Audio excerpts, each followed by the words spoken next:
नमस्कार साथियों, स्वागत है आप सभी का अंकित इंस्पायर्स इंडिया पर। मैं हूं अंकित अवस्थी। देश के विकास से जुड़ी हुई एक खबर जिसने कि सभी तरह सब लोगों की नज़रें अपनी तरफ बटोरी हुई हैं।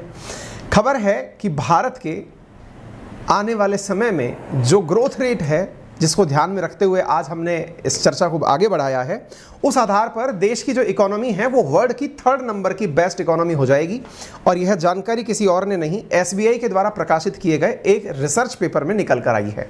आपको मालूम होना चाहिए कि हाल ही में देश के वित्त मंत्री ने देश के साथ एक जानकारी साझा करते हुए बताया भी था कि भारत ने ब्रिटेन को पछाड़कर फिर से 5वीं जो इकोनॉमी है, वर्ल्ड की 5th लार्जेस्ट इकोनॉमी है, उसका स्थान प्राप्त कर लिया है। तो अब चर्चा इस बात की है कि क्या आने वाले समय में 2029 तक भारत दुनिया की तीसरी सबसे बड़ी इकोनॉमी बन पाएगा। और इससे भी इंटरेस्टिंग बात यह है साथियों, जिस चर्चा का सबसे बड़ा विषय बन रहा है और जो आजकल सबके बीच में टॉक ऑफ द टाउन हो रखा है, वो ये है कि आज से 10 साल पहले हम 11वीं अर्थव्यवस्था थे दुनिया के। और जहां से ये मोदी गवर्नमेंट शुरू होती है ना, इस वजह से काफ़ी ज़्यादा न्यूज़पेपर्स में इसको कवर किया जा रहा है और हमने इसका फैक्ट चेक भी किया। 2014 से पहले भारत 10वीं सबसे बड़ी अर्थव्यवस्था था, जो आज आप जब 2022 में खड़े हैं तो दुनिया की 5वीं सबसे बड़ी अर्थव्यवस्था बन चुका है। और 2029 में भारत को दुनिया की तीसरी सबसे बड़ी अर्थव्यवस्था होने के लिए एसबीआई के द्वारा अपने आंकड़ों में बताया गया है। तो आज के सेशन में उन सभी रेफरेंसेस की चर्चा करेंगे, कहां पर क्या हुआ है, और सबसे बड़ी बात यह भी चर्चा करेंगे कि आधार क्या है इन बातों का, कहां से निकल के आती हैं ये बातें, कैसे पता चलता है, हमारे जीवन स्तर पर क्या प्रभाव पड़ेगा, क्या हमारे लिए जॉब अपॉर्चुनिटीज नई बनेंगी, बेरोजगारी दूर होगी, क्या चीजें होंगी। तो आइए आपके सामने जो अंतरराष्ट्रीय तमाम समाचार पत्र लिखे हुए हैं उनके बारे में एक बार पढ़ लीजिए। बिजनेस टुडे ने एसबीआई रिसर्च पेपर का हवाला देते हुए बताया कि India set to pip Germany Japan, क्योंकि इंडिया अभी जब 5th नंबर पर है तो नंबर 1 पर यूएस है, नंबर 2 पर चाइना है, नंबर 3 पर जापान है, नंबर 4 पर जर्मनी और 5वें पर इंडिया है। तो अभी कहा जा रहा है कि इंडिया जर्मनी और जापान को क्रॉस करके दुनिया की तीसरी सबसे बड़ी अर्थव्यवस्था 2029 तक बन जाएगा, ऐसा कहना है। साथियों, इसके साथ साथ यह भी कहा जा रहा है कि इंडिया की जीडीपी जो है ना, वो इस समय दुनिया की 3.5% हिस्सा अपने साथ रखती है। देखिए, इसमें एक सबसे इंपॉर्टेंट चीज क्या है कि दुनिया की जितनी भी लार्ज इकोनॉमीज हैं उसमें भारत की इकोनॉमी वर्ल्ड के कुल इकोनॉमी के जो बास्केट है उसमें 3.5% हिस्सा रखती है। 2014 में यह मात्र 2.6% हिस्सा ही रखा करती थी। इसके साथ साथ ये कहा जा रहा है कि 2027 तक, जैसे अभी हम 3.5% हिस्सा दुनिया का रखते हैं अपने साथ, 2027 तक हमारा वर्ल्ड में जो मार्केट है वो बढ़कर के 4% तक पहुंच जाएगा। और इसके साथ साथ जैसे ही हम 4% पहुंचेंगे, वो 4% वर्तमान में जर्मनी का है, यानी जर्मनी का दुनिया में जो मार्केट शेयर है वो 4% का है। इंडिया उसे क्रॉस 2027 में कर देगा और हम 3rd पोजीशन पर, यानी कि जापान को क्रॉस करते हुए 2029 में क्रॉस करके दुनिया के तीसरे सबसे बड़े इकोनॉमी बन जाएंगे, ऐसा एसबीआई की रिपोर्ट ने हाल ही में अपने द्वारा आंकड़ा जाहिर करते हुए कहा है। ठीक है साहब, तो ये तमाम अपने अखबारों की न्यूज़ देख ली जिनके आधार पर हम ये वाली बात आपके सामने रख रहे हैं। अब इसके साथ साथ इसमें और क्या कहा गया है, इस रिपोर्ट में यह कहा गया है कि इंडिया जो है वो 3rd लार्जेस्ट इकोनॉमी बनेगा। वर्ष 2014 के बाद जो स्ट्रक्चरल परिवर्तन हुए, यानी कि जो बड़े संरचनात्मक परिवर्तन किए गए, उनमें सबसे बड़ा परिवर्तन स्टार्टअप और आत्मनिर्भर भारत यानी मेक इन इंडिया को दिया गया है। उनको ध्यान में रखते हुए देश के अंदर इस प्रकार का गति देखने को मिल रहा है। कहा गया है कि India will likely to surpass Germany in 2027 और जापान को 2029 में, ऐसा इसके अंदर कहा गया है। और इसका आधार माना गया है कि जिस आधार पर वर्तमान में हम लोग ग्रोथ कर रहे हैं, हमारी जो ग्रोथ रेट निकल कर आ रही है उसके आधार पर। आपको याद होना चाहिए, मैंने 2 दिन पहले ही एक सेशन किया था जिसमें बताया था कि इंडिया की जीडीपी ग्रोथ 13.5% के साथ चल रही है अप्रैल जून के क्वार्टर में। आपको इसके बारे में विस्तार से मैंने विश्लेषण किया था। मैंने यह भी बताया था कि लो बेस इफेक्ट का हमें फायदा मिला है। मैंने आपको यह भी बताया था कि रियल जीडीपी के अंदर यह ग्रोथ देखी गई है। ये तमाम जानकारी आप मेरे एक अन्य सेशन में, जो कि मैंने आपको वाईफाई स्टडी 2.0 पे करा रखा है, आप वहां से देख सकते हैं। इवन दो भारत ने लो बेस इफेक्ट, यानी कि ऑलरेडी यहां काफी ज्यादा नीचे गए हुए थे, वहां से उठकर के ग्रोथ अच्छी दिख रही है, लेकिन फिर भी सकारात्मक रूप से चूंकि आगे बढ़ रही है, इसी को एसबीआई ने अपना आधार माना है और कहा है कि जिस प्रकार से हमारी ग्रोथ रेट निकल कर आ रही है और उसके आधार पर एवरेज यानी औसत हमने अगर मेंटेन कर लिया, तो प्रधानमंत्री नरेंद्र मोदी और उसकी गवर्नमेंट गवर्नमेंट के द्वारा 2014 के बाद, चूंकि 2014 में इंडिया 10वें स्थान पर था जीडीपी के हिसाब से, और हम उससे आगे बढ़ते हुए अगले आने वाले 15 सालों के अंदर दुनिया की तीसरी सबसे बड़ी अर्थव्यवस्था बन जाएंगे। आपको याद होना चाहिए, मैंने आपको बताया था कि दुनिया के अंदर जो जीडीपी का फोरकास्ट चल रहा है उसके अंदर भारत का जो ग्रोथ रेट है वो फर्स्ट क्वार्टर में 13.5%, Spain, Italy, France, China, Germany, UK, US, इनकी चूंकि ग्रोथ रेट काफी नीचे है। अभी हाल ही में इंडिया ने यूके को पीछे छोड़ा है। यूके को पीछे छोड़ने का बड़ा कारण यह है क्योंकि इंडिया का यूके के कंपैरिजन में ग्रोथ रेट फास्ट था, और साथ साथ यूके की जो मुद्रा है वो डॉलर के सामने टिक नहीं पा रही, लगातार वो डिटेरिएट होती जा रही है। इस स्थिति में तुलनात्मक रूप से इंडिया को ग्रोथ मिली है। आपको मैं यहां पर दुनिया के अंदर जो मार्केट शेयर है उसकी चर्चा बता दूं, जिसको लेकर बातें की जा रही हैं। इंडिया जो कि 3.5% जो है वो दुनिया के कुल जीडीपी का अपने पास हिस्सा रखता है। वो जर्मनी जो कि 4.1% रखता है, इसे 2027 में क्रॉस करेगा। अच्छा, दुनिया की जो टॉप 2 इकोनॉमीज हैं जो कि मतलब अपने आप में दुनिया की कुल इकोनॉमी का 45% हिस्सा रखती हैं। आप इस फिगर को देखें तो ये अपने आप में काफी मतलब सरप्राइजिंग फिगर है कि यूएस और चाइना, यूएस दुनिया की 24.1% जीडीपी मेंटेन करता है और चाइना जो है वो 19.80। ये बहुत बड़ा फिगर है। हालांकि हम इस फिगर को कब क्रॉस कर पाएंगे ये हमारे लिए ज्यादा बड़ा टारगेट होना चाहिए, लेकिन हाँ, खुशी के लिए हमारे दिमाग में ये अच्छी बात है कि हम दुनिया की जल्दी ही तीसरी सबसे बड़ी इकोनॉमी पहुंच जाएंगे। और देखिए, इस बारे में कोई और आर्ग्यूमेंट इसलिए भी नहीं होना चाहिए, बड़ी वजह है क्योंकि इंडिया ऑलरेडी दुनिया के लार्जेस्ट पॉपुलेशन वाला कंट्री है। लगातार इतने ज़्यादा वाइब्रेंट माइंड्स जो हैं वो काम कर रहे हैं, तो निश्चित ही हम आगे आएंगे। वर्तमान के अंदर अगर हम नॉमिनल जीडीपी के हिसाब से बात करें, ये फिगर आप एक बार देख लीजिएगा। नॉमिनल जीडीपी मतलब इन्फ्लेशन को साथ में लेकर के जो जीडीपी निकाली जाती है, अगर हम उसके हिसाब से चलते हुए बात करें तो साथियों यहाँ पर अभी 3.8 ट्रिलियन डॉलर की इकोनॉमी इंडिया की है, और वर्ल्ड की जो इकोनॉमी है वो मैंने आपके सामने बता दी है।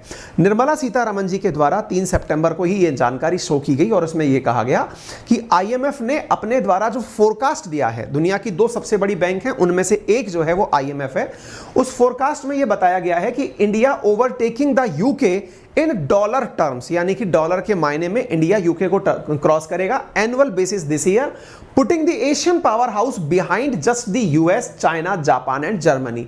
ये अपने आप में हमारे द्वारा जो साझा की गई खबर है वो निर्मला सीतारमण जी का जो ऑफिशियल अकाउंट है उसके द्वारा ये शेयर की गई है। प्रधानमंत्री मोदी के विजन का ये फायदा मिल रहा है, ऐसा करके ये न्यूज शो की जा रही है। फिर हमने 10वें स्थान पर थे हम 2014 में, इस बारे में जानकारी एक वेबसाइट से निकाली तो हमें कुछ इस प्रकार की जानकारी निकल कर आई वर्ल्ड बैंक के हवाले से, और वो क्या थी कि दुनिया भर के अंदर जो हमारे देश के ग्रोथ रेट रही हैं वो 2014 में क्या थी। तो आप जरा यहां पर देख सकते हैं, फिगर्स आपके सामने रखे हुए हैं। 2014 का फिगर ये है कि इंडिया 10वें पायदान पर था। लगातार फिर हमने आगे की तरफ बढ़ना शुरू किया और धीरे धीरे हम पहुंचते हुए अपनी स्तर के अंदर बढ़ोतरी करते हुए चले गए, ठीक है ना। अब सवाल बनता है कि जीडीपी ग्रोथ करती कैसे है। तो इसका मतलब होता है जब हमारे देश के अंदर वस्तुएं और सेवाएं अपनी वैल्यू बढ़ाने लगती हैं तो उसकी वजह से, यानी कि एक देश की सीमा के भीतर जो गुड्स और सर्विसेज हैं उनकी जो कुल कीमत है वही जीडीपी है। अब गुड्स के निर्माण में, जैसा मैं आपको पहले भी कह चुका हूं, अगर हमारे देश में मेक इन इंडिया की वजह से चीजों का निर्माण यहीं होने लग गया तो उसका भी वैल्यू हमारी जीडीपी में ऐड होगा। आज के समय पर जब आप बार बार ये सुनते हैं कि एप्पल ने कहा है कि वो आईफोन 14 इंडिया में बनाएगा, तो इसका मतलब ये है कि वो इंडिया के अंदर ही जीडीपी की ग्रोथ में भागीदार बनेगा। कोई भी कंपनी अगर इंडिया में किसी भी प्रकार का कोई आइटम बनाती है, यही कारण है कि भारत सरकार मेक इन इंडिया के तहत चाइनीज फोन कंपनी जो फोन निर्माता कंपनी है, जिनके लिए पहले यह कहा गया था कि 12,000 से सस्ते फोन जो है वो इंडिया में नहीं बिक पाएंगे, अब भारत ने उनके सामने एक प्रकार से ऑफर यह दिया है कि 12,000 से सस्ते के फोन जो है ना वो ले बेच तो सकते हो, लेकिन उसके लिए बनाना इंडिया में ही। तो एक प्रकार से जब इंडिया में कोई वस्तु बनेगी तो उसकी वैल्यू इंडिया में ही काउंट की जाएगी, और जब वो इंडिया में काउंट होगी तो वो हमारी ओवरऑल जीडीपी को ग्रोथ कराएगी। तो जो हमारा विजन है मेक इन इंडिया, जिसकी वजह से 2014 में जहां जीडीपी के आधार पर हम 10वें स्थान पर थे, आज हम 5वें स्थान पर पहुंच गए हैं और 2029 तक हम तीसरे स्थान पर पहुंच जाएंगे। उसमें इस स्ट्रक्चरल रिफॉर्म का बहुत बड़ा योगदान है, यह माना जा रहा है। हाल ही के अगर हम आंकड़े देखें तो भारत ने हाल ही में जो एक सबसे बड़ा मुकाम हासिल किया वो मार्च में था, यानी कि फाइनेंशियल ईयर 2022 के 4th क्वार्टर में हमने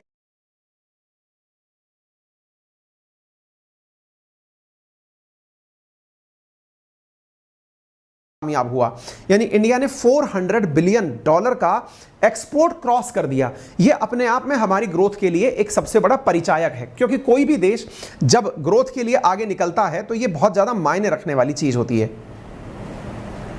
कामयाब हुआ, यानी इंडिया ने ये बीच में हमारा सिस्टम OBS गायब हो गया था, तो हो सकता है कि आपको सुनाई ना दिया हो, कोई बात नहीं। तो ये आपने फैक्ट शायद सुन लिया होगा।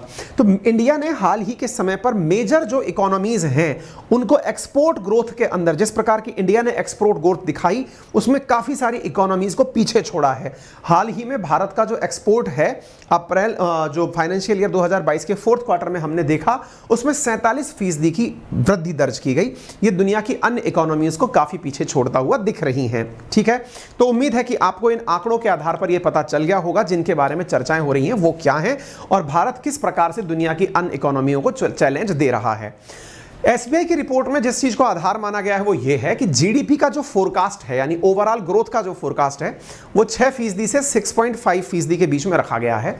ऐसी स्थिति में अगर इंडिया एवरेज 6.5% से लेकर 7.5% या 7.7% के बीच की ग्रोथ रेट हासिल कर लेता है तो हम ऑटोमेटिकली दुनिया के अंदर आगे निकलते हुए चले जाएंगे। कारण क्योंकि दुनिया की और इकोनॉमी इस रेट से आगे नहीं बढ़ रही है। ठीक है, हाल ही में जैसे आपको मालूम होगा एक न्यूज निकल के आई थी कि नोकिया ने हैंडसेट मैन्युफैक्चरिंग फैसिलिटी चेन्नई के अंदर बंद करने की बात की थी पोस्ट 2014 में, लेकिन बाद में यही नोकिया जो है वो अब रेडियो सेट बना रही है 5G के लिए। तो अपने आप में इसका फिर से मेक इन इंडिया के अंदर प्रभाव देखना शुरू हो जाएगा। जैसे मैंने आपसे कहा कि एप्पल इंडिया के अंदर चीजों का निर्माण करेगा, उसका फायदा होगा।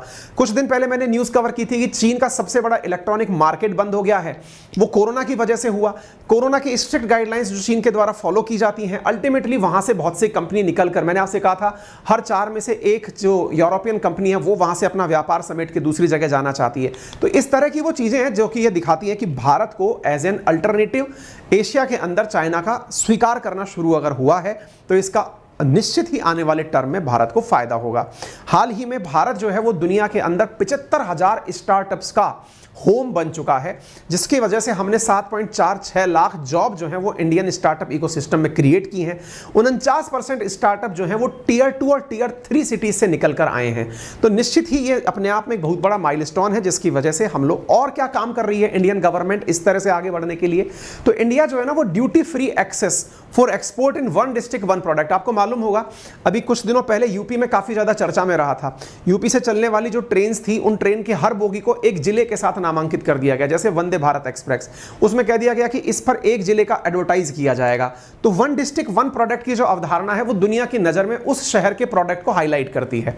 इसके साथ साथ गोल्ड ज्वेलरी है, टॉयज है, हैंडीक्राफ्ट है, हैंडलूम है, इसमें हमारे पास बहुत ज्यादा स्कोप है। G20 डेस्टिनेशन, चूंकि G20 की समिट इंडिया में होने वाली है, उससे हमें बहुत ज्यादा फायदा होगा। इसके साथ साथ इंडिया ने हाल ही के दिनों में और जो चीज देखी वो क्या है, आपको मालूम होगा इंडिया के अब बहुत सारे शहरों में अंतरराष्ट्रीय इवेंट्स हो रहे हैं, जिसकी वजह से इंडिया की इकोनॉमी को बड़ा बूस्ट मिलता है। G20 की समिट के लिए भी जहां एक और श्रीनगर को, दूसरी ओर उदयपुर को और भी साउथ में शहरों को सर्च किया जा रहा है, इससे नई डेस्टिनेशंस बनती हैं और देश का होलिस्टिक डेवलपमेंट होता है। साथ साथ जो रशियन कंज्यूमर कंपनीज हैं वो भी इंडिया को वेस्टर्न ब्रांड्स के लिए, क्योंकि आपको मालूम होगा कि यूरोपियन कंपनीज जो हैं वो रशिया के साथ थोड़ा सा डिस्टेंस लेके चल रही हैं, तो इस चीज का फायदा भी इंडिया को मिलने की संभावनाएं व्यक्त की जा रही हैं। तो ओवरऑल कुल मिलाकर बात यह है कि आने वाले समय में इंडिया को संभव है कि बड़ी इकोनॉमी के रूप में देखा जाएगा, और अगर ऐसा होता है तो निश्चित ही देश में रोजगार की वृद्धि होगी। क्योंकि जीडीपी ग्रोथ का अर्थ केवल यह नहीं होता कि नंबर्स बढ़ जाएं, इसका अर्थ यह होता है कि जीडीपी में गुड्स एंड सर्विसेज का विकास होता है, और जब गुड्स एंड सर्विसेज का विकास होता है तो गुड्स प्रोड्यूस करने के लिए, सर्विसेज देने के लिए लोगों की जरूरत होती है। तो इंडिया में रोजगार की समस्या को अगर मिटाना है तो इंडिया को ऑन एन एवरेज 8% से ऊपर अपनी ग्रोथ रेट रखनी होगी, और निश्चित ही हम ऊंचाइयों तक पहुंच पाएंगे। फिलहाल के लिए इतना ही। सेशन पसंद आया हो तो इसे जरूर लाइक एंड शेयर करें। चैनल अंकित इंस्पायर इंडिया पर नए हैं तो सब्सक्राइब करना बिल्कुल ना भूलें। हमारा ऑफिशियल टेलीग्राम चैनल अंकित अवस्थी सर के साथ ब्लू टिक अवेलेबल है, इसलिए कहीं और आपने अननोन अगर चैनल ज्वाइन कर रखा हो तो उससे बचें और ओरिजिनल चैनल ज्वाइन कर लें। आपका समय शुभ हो। धन्यवाद।